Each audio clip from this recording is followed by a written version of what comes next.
Irregardless of Murder by E.E. Kennedy. Prologue. Thursday night, 6:01 p.m.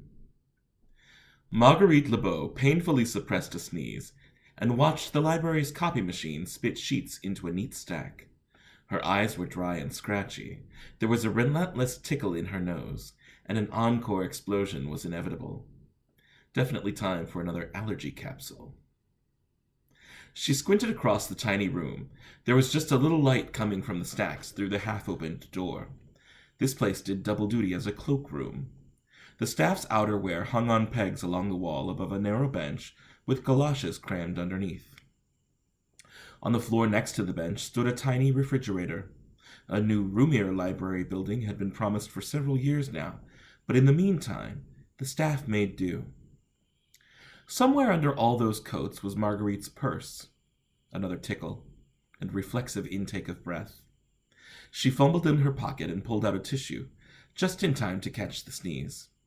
Whew! She mopped her nose. That was a big one. It was better not to stop a sneeze, she'd heard. You could bust your eardrums.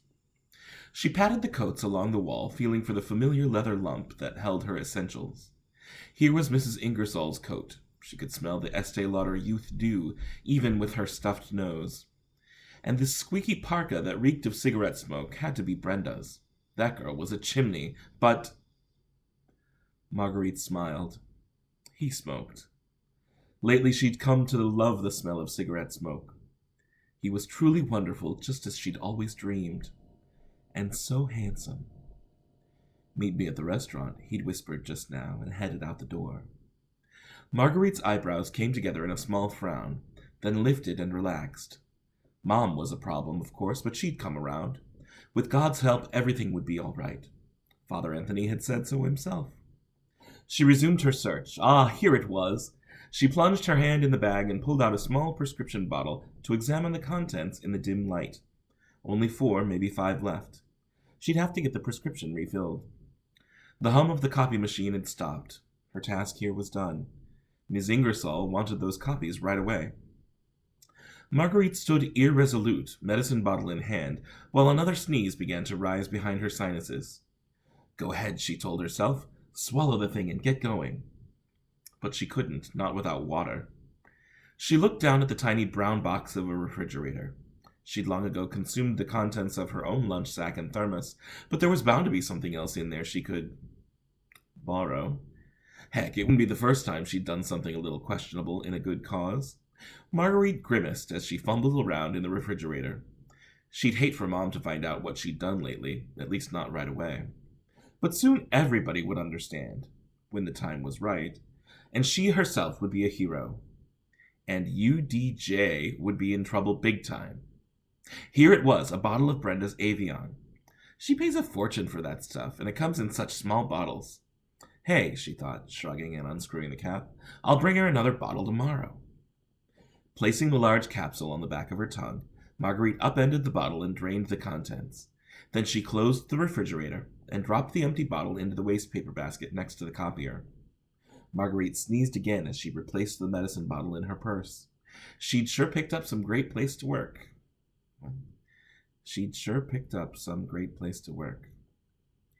This old library building must be 100 years old. The mildew and dust were murder on the sinuses.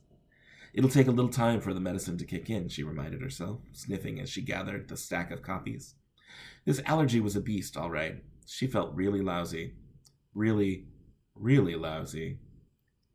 Holding the papers to her chest, she shuffled over to the bench and sat for a moment, panting. It was hard to catch her breath. The allergist had said she had a touch of asthma, too, but she'd never felt this bad. Her heart was pounding against the papers. This was kind of scary. Marguerite swayed and copies slid to the floor in a rustling cascade. This was awful. She wanted to throw up. Could she make it to the waste paper basket in time? Would she ruin those copies by stepping on them? Why couldn't she breathe? She crumpled to the floor with a muffled thump, every muscle in her chest straining to pull in air. As she writhed, now unmindful of the wrinkled and ruined pages beneath her, her lips formed words of distress, but there was no breath to propel them to listening ears.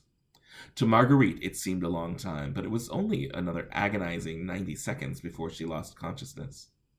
Then, less than 3 minutes later, surrounded by 100,000 books and over a dozen well-meaning souls, Marguerite LeBeau died alone.